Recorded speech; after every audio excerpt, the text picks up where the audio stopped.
नमस्कार, मैं हूं सत्यपाल और आप देख रहे हैं CWB हिंदी न्यूज। शक संवत 1947 विक्रम संवत 2082 आज श्रावण मास के शुक्ल पक्ष की 9वीं तिथि और दिन रविवार है। तदनुसार अंग्रेजी तारीख 3 अगस्त सन 2025। 9वीं तिथि सुबह 9:43 तक रहेगी। उसके बाद 10वीं तिथि लग जाएगी। सबसे पहले आज की सुर्खियां। किसान सम्मान निधि की 20वीं किस्त हुई जारी। 9.7 करोड़ किसानों के खातों में 21,000 करोड़ रुपए ट्रांसफर किए। हरियाणा में हाईटेक होगा जन्म एवं मृत्यु पंजीकरण सिस्टम, हेराफेरी पर लगेगा अंकुश। हरियाणा के युवाओं को फिर मिलेगा विदेश में नौकरी का मौका। इस देश में होगी 900 पदों पर भर्ती। हरियाणा के 1 लाख से अधिक कच्चे कर्मचारियों को बड़ी सौगात, अब मिलेंगे DA व ग्रेजुएटी और अन्य लाभ। सिरसा में जल भराव से फसलों को नुकसान पहुंचा, DC ने दिए गिरदावरी के आदेश, पोर्टल खुलेगा। हरियाणा में 7 अगस्त से प्राइवेट अस्पतालों की हड़ताल। आयुष्मान कमेटी के अध्यक्ष बोले, आयुष्मान योजना के तहत इलाज बंद। खुशखबरी, नई दिल्ली से वैष्णो देवी के बीच संचालित होगी एक और नई ट्रेन, जानेंगे टाइमिंग व स्टॉपेज।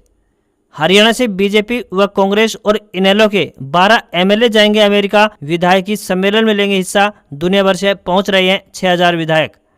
15 अगस्त से फास्टैग रिचार्ज का झंझट खत्म, सरकार लाने जा रही है ये स्कीम।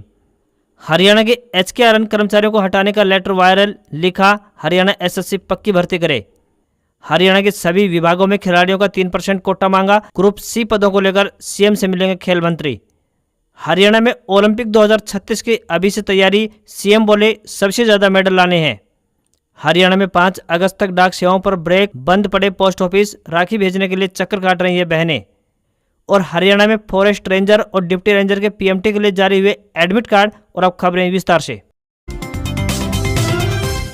हरियाणा में मानसून की आंख मिचौली जारी है। अब की बार वैसे तो मानसून हरियाणा पर मेहरबान रहा है और अभी सक्रिय बना हुआ है, लेकिन बीच बीच में गर्मी और उमस भी अपनी उपस्थिति दर्ज करवा रही है। हरियाणा में अगले 4 दिन यानी 6 अगस्त तक लगातार बारिश होगी। मौसम विभाग ने इसका अनुमान जताया है। शनिवार को 9 जिलों हिसार, फतेहाबाद, करनाल, पानीपत, जींद, चरखी दादरी, झज्जर, रोहतक और पानीपत में बारिश हुई है। अब की बार प्रदेश में सामान्य से 27% अधिक बरसात रिकॉर्ड की गई है। सबसे अधिक बात करें तो महेंद्रगढ़ में 539 mm और यमुनानगर में 516.5 mm बरसात दर्ज की गई है। वहीं सबसे कम बरसात 134.8 mm कैथल और 140 mm जींद में दर्ज की गई। झज्जर के छुड़ानी गांव में बरसात के कारण करीब 700 एकड़ में खड़ी धान की फसल खराब होने के कगार पर पहुंच चुकी है। तो वहीं हिसार के हादसे में लगातार बारिश से खेतों में जलभराव और फसलों के नुकसान पर किसानों का गुस्सा सड़कों तक पहुंच गया है। किसानों का कहना है कि अगर प्रशासन ने जल्द कार्रवाई नहीं की तो फसलें पूरी तरह से नष्ट हो जाएंगी। इससे किसान भारी आर्थिक संकट में आ जाएंगे। आज यानी 3 अगस्त को बारिश की बात करें तो सिरसा, फतेहाबाद और कैथल में 25 से 50% बारिश का अनुमान है, जबकि पंचकुला, अंबाला, करनाल, कुरुक्षेत्र,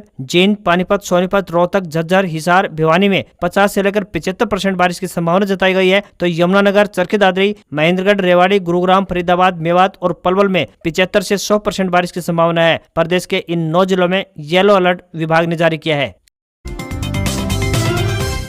हरियाणा में आयुष्मान भारत योजना के तहत पंजीकृत प्राइवेट अस्पतालों ने 7 अगस्त से इलाज बंद करने की घोषणा कर दी है। हरियाणा आयुष्मान कमेटी के अध्यक्ष सुरेश अरोड़ा ने शनिवार को बयान जारी कर कहा कि ये फैसला अस्पतालों की मजबूरी है, क्योंकि सरकार पर लगभग 450 करोड़ रुपए का बकाया है, जो पिछले 3 महीनों से अटका पड़ा है। इन हालातों में बिना भुगतान के अस्पतालों के लिए इलाज जारी रखना मुश्किल होता जा रहा है। सुरेश अरोड़ा ने बताया कि 8 जनवरी को CM नायब सिंह सैनी से हुई बैठक में वादा किया गया था कि अब से भुगतान में कोई देरी नहीं होगी। इसके बाद 3 फरवरी को अतिरिक्त मुख्य सचिव राजेश खुल्लर के साथ भी बैठक हुई, जिसमें एक स्थायी समाधान का भरोसा दिया गया था। उस समय 12 से 13 वादे किए गए थे, लेकिन केवल एक ही वादा पूरा हुआ, बाकी बातें कागजों तक सीमित रह गई है। उन्होंने कहा कि अस्पतालों के पास अब सैलरी देने और बिजली बिल भरने तक के पैसे नहीं बचे हैं। कई छोटे छोटे अस्पताल बंद होने की कगार पर पहुंच चुके हैं। वहीं पिछले साल 800 करोड़ रुपए का बजट तय किया गया था, लेकिन खर्च 1400 से 1500 करोड़ रुपए का पहुंच चुका था। वहीं इस साल की बात करें तो सरकार ने बजट 2500 करोड़ रुपए करने की बात कही थी, लेकिन अभी भी हालात नहीं सुधरे हैं। इसके अलावा अब सरकार ने 70 साल से ज्यादा उम्र के लोगों का इलाज भी योजना में शामिल कर दिया है, जिससे कि खर्च और बढ़ गया है। सुरेश अरोड़ा ने यह भी कहा कि जब भी अस्पताल हड़ताल की चेतावनी देते हैं, सरकार कुछ करोड़ रुपए जारी करके हड़ताल को टालने की कोशिश करती है, लेकिन ये स्थायी समाधान नहीं है। अब की बार सभी पैनल अस्पताल एकजुट होकर स्थायी समाधान की मांग कर रहे हैं। हरियाणा में अभी से ओलंपिक खेलों की तैयारी शुरू हो गई है। ये दावा सीएम नायब सिंह सैनी ने किया है। उन्होंने कहा कि 2036 के ओलंपिक खेलों में भारत को एक खेल महाशक्ति के रूप में स्थापित करने का लक्ष्य निर्धारित किया गया है। इसमें हरियाणा अहम भूमिका निभाने वाला है। सीएम नायब सिंह सैनी ने यह भी दावा किया कि पीएम नरेंद्र मोदी ने इन ओलंपिक खेलों की मेजबानी के लिए भारत में करवाने का संकल्प भी लिया है। इस दिशा में हरियाणा पहले ही सक्रियता से कार्य कर रहा है और व्यापक स्तर पर तैयारियां शुरू कर रहा है। सीएम ने विश्वास व्यक्त किया कि साल 2036 के ओलंपिक खेलों में हरियाणा के खिलाड़ी देश के लिए सर्वाधिक पदक जीतकर भारत को वैश्विक मंच पर गौरव दिलवाएंगे। हरियाणा में खेल महाकुंभ शुरू हो गया है। पंचकुला के ताऊ देवीलाल स्टेडियम में छठे राज्य स्तरीय खेल महाकुंभ का भव्य आगाज हुआ। इस अवसर पर सीएम नायब सिंह सैनी ने कबड्डी मैच की शुरुआत कर खेल महाकुंभ का शुभारंभ किया और प्रतिभागी खिलाड़ियों का उत्साहवर्धन किया। यह खेल महाकुंभ केवल एक आयोजन नहीं बल्कि यह युवाओं के सपनों की उड़ान देने का एक सशक्त मंच है। ये बात सीएम नायब सिंह सैनी ने कही। ओलंपिक से पहले ये महाकुंभ एक बानगी है। सीएम ने कहा कि खेल महाकुंभ की शुरुआत हरियाणा के स्वर्ण जयंती वर्ष 2017 में की गई थी। तब से लेकर अब तक 5 खेल महाकुंभ का सफलतापूर्वक आयोजन किया जा चुका है। उन्होंने कहा कि हरियाणा का लक्ष्य है कि प्रदेश का हर गांव एक ऐसा खिलाड़ी तैयार करे जो अंतर्राष्ट्रीय मंच पर देश का तिरंगा फहराए। हरियाणा के मुख्यमंत्री नायब सिंह सैनी की अध्यक्षता में चंडीगढ़ में कैबिनेट मीटिंग बुलाई गई थी, जिसमें कई अहम फैसलों पर मुहर लगाई गई। इस मीटिंग में हरियाणा विधानसभा के मानसून सत्र की तारीखों का ऐलान किया गया। लाडो लक्ष्मी योजना के तहत महिलाओं को 2100 रुपए प्रति महीना आर्थिक सहायता राशि देने के लिए जल्द ही पोर्टल शुरू करने की बात भी कही गई। इसके अलावा मुख्यमंत्री नायब सिंह सैनी की अध्यक्षता में हुई कैबिनेट मीटिंग में हरियाणा जन्म एवं मृत्यु पंजीकरण नियम 2025 को मंजूरी दी गई। ये नियम राज्य के रजिस्ट्रेशन सिस्टम को हाईटेक बनाने के लिए लाया गया है। इसके जरिए अब जन्म एवं मृत्यु प्रमाण पत्र में गड़बड़ी पर अंकुश लगाने में मदद मिलेगी। अभी तक कई लोग दस्तावेजों में हेराफेरी कर या फिर अधिकारियों से मिलीभगत कर जन्म एवं मृत्यु तारीख में बदलाव कर लाभ प्राप्त कर लेते थे। सरकार के सामने इसकी कई शिकायतें और मामले सामने आ चुके थे, जिसके बाद अब सरकार के संशोधन के बाद इन नए नियमों में जन्म और मृत्यु की रजिस्ट्रेशन प्रक्रिया व्यवस्थित होगी और रिकॉर्ड रखने में सुधार होगा। हरियाणा के 1,20,000 कच्चे कर्मचारियों को मुख्यमंत्री नायब सिंह सैनी की ओर से बड़ी राहत प्रदान की गई है। अब इन कर्मचारियों को भी स्थायी कर्मचारियों की तरह महंगाई भत्ता मिलेगा। उनके वेतन में हर साल बढ़ोतरी होगी और अब इनका तबादला भी संभव हो पाएगा। काम में लापरवाही बरतने पर इन पर जुर्माना, वेतन कटौती या चार्जशीट तक की कार्रवाई का प्रावधान भी रखा गया है। अब तक जो नियम स्थायी कर्मचारियों पर लागू होते थे, अब हरियाणा कौशल रोजगार निगम के तहत लगे 1,20,000 कर्मचारियों पर भी ये नियम लागू होंगे। सरकार पहले ही इन कर्मचारियों को 58 साल तक की नौकरी की गारंटी दे चुकी है। नए नियमों के तहत बात करें तो सरकार जरूरत पड़ने पर इनका राज्य के अंदर कहीं भी तबादला कर सकेगी। किसी भी कर्मचारी की मृत्यु या फिर रिटायरमेंट की स्थिति में उसे ग्रेच्युटी का लाभ मिलेगा। साथ ही अब ये कर्मचारी आकस्मिक अवकाश और चिकित्सा अवकाश भी ले पाएंगे। 1 जनवरी 2025 से इन कर्मचारियों को डीए यानी महंगाई भत्ता का लाभ भी मिलना शुरू हो जाएगा। इस बार 15 अगस्त 2025 को सरकार यात्रियों को फास्टैग रिचार्ज के झंझट से छुटकारा देने की तैयारी कर रही है। सड़क परिवहन एवं राजमार्ग मंत्रालय द्वारा हाईवे यात्रियों को राहत देने के लिए एक नई योजना लाने की तैयारी चल रही है। देश भर के लाखों वाहन चालक प्रतिदिन हाईवे पर सफर करते हैं। अगर आप भी उनमें से एक हैं, तो ये खबर आपके लिए काम की हो सकती है। सरकार जल्द ही यात्रियों के लिए एक नया फास्टैग वार्षिक पास लॉन्च करने वाली है। इसकी कीमत 3,000 रुपए रखी जाएगी। ये पास अधिकृत टोल प्लाजा, राष्ट्रीय राजमार्ग और राष्ट्रीय एक्सप्रेसवे पर 200 टोल फ्री यात्रा या फिर 1 साल की वैधता के साथ मान्य होगा। इसका उद्देश्य नियमित यात्रियों को बार बार भुगतान और रिचार्ज की प्रक्रिया से मुक्त कर एक सस्ती एनुअल सुविधा देना है। मंत्रालय की गाइडलाइन के अनुसार बात करें तो ये पास 1 वर्ष या फिर 200 बार की यात्रा में से जो भी पहले पूरी होगी वहां तक मान्य होगा। यह सुविधा केवल NHAI के अंतर्गत आने वाले राजमार्गों पर ही लागू होगा। यह वार्षिक पास सिर्फ निजी कार, जीप और वैन के लिए मान्य होगा। कमर्शियल वाहनों को इसमें शामिल नहीं किया गया है। अगर आप भी इस सुविधा का लाभ लेना चाहते हैं तो ऑनलाइन माध्यम से घर बैठे ही एनुअल टोल पास बनवा सकते हैं।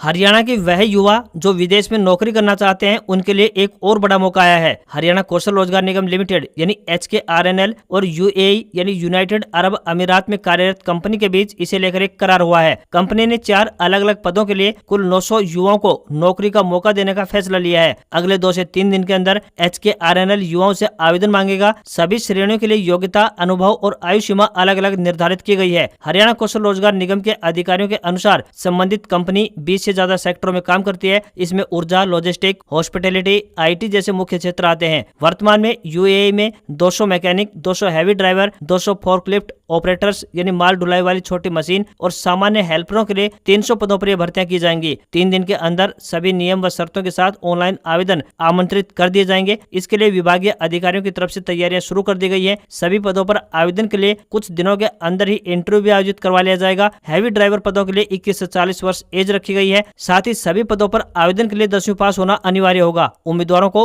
अंग्रेजी की समझ होनी चाहिए।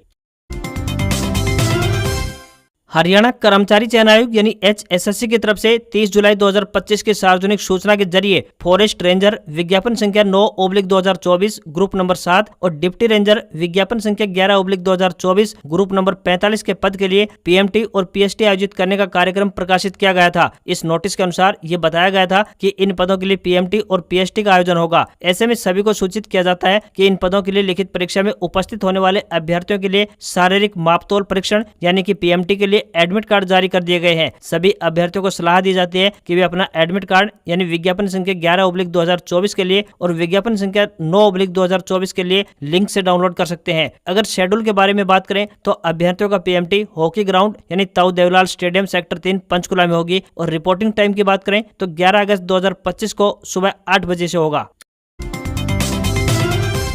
हरियाणा के 12 विधायक यानी MLA अमेरिका में होने वाले national conference of state legislatures यानी NCLS सम्मेलन में शामिल होंगे। यह सम्मेलन अमेरिका के बोस्टन में 4 से 6 अगस्त तक चलेगा। 2 अगस्त की रात दिल्ली में हरियाणा भवन से विधायकों का मंडल अमेरिका के लिए रवाना हो चुका है। इस सम्मेलन में पूरे भारत के 24 राज्यों के 21 विभिन्न राजनीतिक दलों के 130 MLA शामिल होंगे। इसके अलावा पूरी दुनिया भर से 6000 से ज्यादा MLA सम्मेलन में पहुंचेंगे। यह सम्मेलन दुनिया का सबसे बड़ा लोकतांत्रिक मंच माना जाता है। हरियाणा से कांग्रेस के 7 MLA यानी थानेसर से अशोक अरोड़ा, आफ्ताब अहमद मेवात से, भारत भूषण बत्रा रोहतक से, अकरम खान जगाधरी से, इंदुराज नरवाल बड़ौदा से, आदित्य सुरजेवाला कैथल से, वहीं महम से बलराम डांगी सम्मेलन में जा रहे हैं। कांग्रेस के अलावा बीजेपी और इनेलो के विधायक भी कार्यक्रम में शामिल होंगे। बीजेपी से सोनीपत के MLA निखिल मदान, कौशली से अनिल राव व पुंडरी से सतपाल जांबा, डबवाली से इनेलो के MLA आदित्य देवीलाल और गन्नौर के MLA देवेंद्र कादियान सम्मेलन का हिस्सा बनेंगे। इस सम्मेलन का मकसद विधायकों की क्षमता निर्माण और वैश्विक लोकतांत्रिक संवाद को बढ़ावा देता है। इसमें artificial intelligence, digital democracy, cyber सुरक्षा,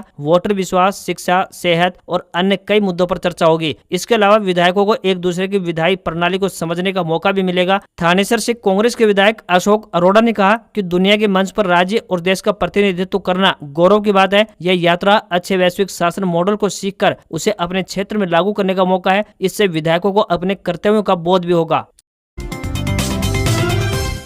अगर आप बेरोजगार हैं और अपने लिए नौकरी की तलाश में हैं तो हम आपको बता दें कि सोनीपत में रोजगार मेले का आयोजन होने जा रहा है। आप इस रोजगार मेले में पहुंच सकते हैं और अपने लिए रोजगार सुनिश्चित कर सकते हैं। जिला रोजगार विभाग सोनीपत की तरफ से 5 अगस्त को बीट्स कॉलेज मोहाना में राज्य स्तरीय रोजगार मेले का आयोजन होने जा रहा है। इस मेले में लगभग 20 बड़ी कंपनियां शामिल होने वाली है। ये कंपनियां जिले और आसपास के युवाओं को रोजगार देंगी। इस मेले का आयोजन बीट्स कॉलेज और रोजगार विभाग के सहयोग से हो रहा है। यदि आप नौकरी की तलाश में हैं तो यह मेला आपके लिए एक गोल्डन चांस हो सकता है। इस रोजगार मेले में 18 से 35 वर्ष के बीच युवा हिस्सा ले पाएंगे। इस आयु वर्ग के युवा जो भी किसी भी शैक्षणिक श्रेणी यानी कि 10वीं 12वीं स्नातक स्नातकोत्तर ITI डिप्लोमा या फिर किसी अन्य डिग्री धारक हैं तो वे इस रोजगार मेले में अवश्य पहुंच सकते हैं। जिला रोजगार अधिकारी ने बताया कि युवाओं में रोजगार के प्रति बढ़ते रुझान को ध्यान में रखते हुए इस राज्य स्तरीय मेले का आयोजन किया जा रहा है। मेले का मुख्य उद्देश्य की बात करें तो ज्यादा से ज्यादा बेरोजगार युवाओं को विभिन्न कंपनियों में रोजगार में हिस्सा दिलाना है।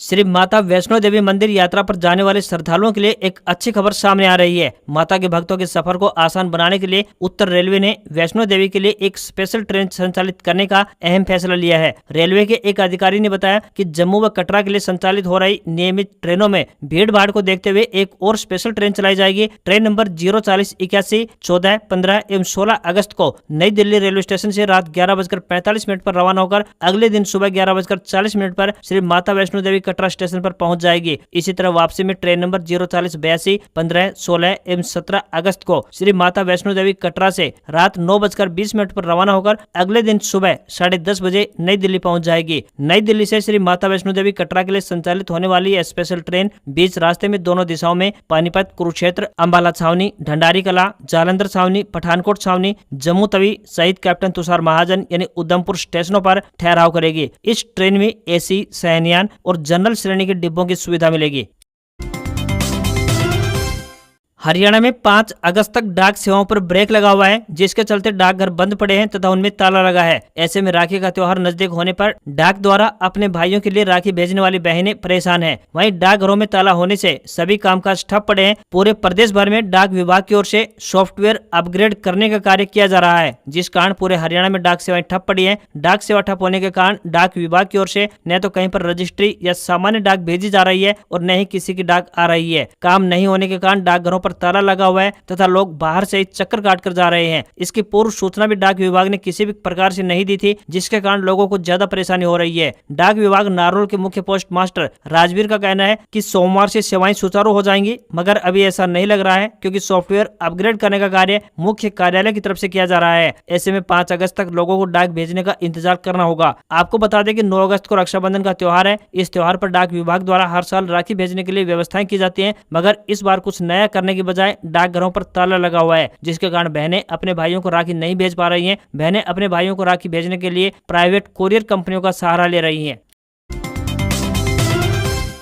प्रधानमंत्री श्री नरेंद्र मोदी ने 2 अगस्त को किसान सम्मान निधि योजना की 20वीं किस्त जारी की। पीएम मोदी ने वाराणसी उत्तर प्रदेश से 9.7 करोड़ किसानों के अकाउंट में 20वीं किस्त के रूप में 20.84 करोड़ रुपए ट्रांसफर किए। इससे पहले 24 फरवरी को पीएम किसान योजना की 19वीं किस्त जारी की गई थी। इस योजना के तहत बता दें कि किसानों के खाते में हर साल 3 किस्तों के रूप में 2-2 हजार रुपए ट्रांसफर किए जाते हैं। पहली किस्त अप्रैल जुलाई के बीच, दूसरी किस्त अगस्त से नवम्बर और तीसरी किस्त दिसंबर से मार्च के बीच जारी की जाती है। योजना के पात्र लाभार्थी कॉमन सर्विस सेंटर यानी सीएससी के जरिए भी अपना रजिस्ट्रेशन करवा सकते हैं। इसके अलावा स्थानीय पटवारी, राजस्व अधिकारी और योजना के लिए राज्य सरकार की ओर से नामित नोडल अधिकारी किसानों का रजिस्ट्रेशन कर रहे हैं। टेक कंपनी वीवो 12 अगस्त को मिड बजट सेगमेंट में अपना नया स्मार्टफोन वीवो V60 लॉन्च करने जा रही है। कंपनी ने अपने ऑफिशियल वेबसाइट और एक्स हैंडल पर स्मार्टफोन का टीजर जारी करते हुए लॉन्च डेट कंफर्म की है। भारत में इसकी शुरुआती कीमत 35,000 रुपए हो सकती है। फोटोग्राफी और वीडियो रिकॉर्डिंग के लिए V60 में 50 मेगापिक्सल का मेन कैमरा मिलने की उम्मीद है, तो वहीं सेल्फी और वीडियो कॉलिंग के लिए इसमें 50 मेगापिक्सल का सेल्फी कैमरा भी मिल सकता है। वीवो V60 स्मार्टफोन में कंपनी 90 वाट चार्जिंग स्पॉट के साथ 6500 mAh की बैटरी दे सकती है। कुछ रिपोर्ट्स में दावा किया जा रहा है कि 100 वाट का फास्ट चार्जिंग स्पॉट भी मिल सकता है। स्मार्टफोन में 8GB और 12GB रैम के अलावा वर्चुअल रैम का भी ऑप्शन मिल सकता है। वहीं स्टोरेज के लिए स्मार्टफोन में 2 ऑप्शन मिल सकते हैं, जिसमें 256GB और 512GB मिल सकता है। राहुल गांधी ने पिछले 10 दिनों में तीसरी बार इलेक्शन कमीशन पर निशाना साधा। राहुल ने शनिवार को कहा, भारत का इलेक्शन सिस्टम मर चुका है। हम आने वाले कुछ दिनों में आपको साबित कर देंगे कि लोकसभा चुनाव में कैसी धांधली हो सकती है, और हुई भी। भारत के पीएम के पास बहुत कम बहुमत है। अगर 10 से 15 सीटों पर भी धांधली न होती तो वे भारत के प्रधानमंत्री भी नहीं होते। राहुल ने ये बातें दिल्ली के विज्ञान भवन में आयोजित एनुअल लीगल कॉन्क्लेव 2025 में कही। इससे पहले राहुल गांधी ने 1 अगस्त को कहा था कि चुनाव आयोग वोटों की चोरी कर रहा है। साल 2014 से ही मुझे इलेक्शन सिस्टम पर संदेह रहा है। भाजपा का इतनी बड़ी जीत हासिल करना आश्चर्यजनक था। मैं बिना सबूत के कुछ नहीं कह सकता था, लेकिन अब मैं बिना किसी संदेह के कहता हूं कि हमारे पास सबूत है। आपको जानकर हैरानी होगी कि चुनाव आयोग जो दस्तावेज उपलब्ध करवाता है उन्हें स्कैन या फिर कॉपी नहीं किया जा सकता। चुनाव आयोग मतदाता सूची पर स्कैन और कॉपी प्रोटेक्शन क्यों लागू करता है? वहीं दूसरी तरफ चुनाव आयोग की ओर से जारी किए गए लेटर में लिखा है कि कांग्रेस ने पहले भी नवंबर 2024 के चुनाव के बाद ऐसे ही आरोप लगाए थे, जिनका विस्तृत जवाब 24 दिसंबर 2024 को दिया गया था। पत्र में बताया गया है कि चुनाव पूरी पारदर्शिता से कानून के अनुसार और हजारों अधिकारियों की निगरानी में कराए गए। आयोग ने यह भी कहा कि अगर कांग्रेस को कोई कानूनी आपत्ति थी तो वह कोर्ट में चुनाव याचिका दाखिल कर सकती थी। आज खबरों में बस इतना ही। देखते रहिए आपका अपना हरियाणा का सबसे बेहतरीन news channel CWB Hindi news. नमस्कार। इसी आशा के साथ आपका दिन शुभ रहे। सबसे पहले खबरें पाने के लिए चैनल को सब्सक्राइब और बेल नोटिफिकेशन ऑन करना न भूलें। नमस्कार।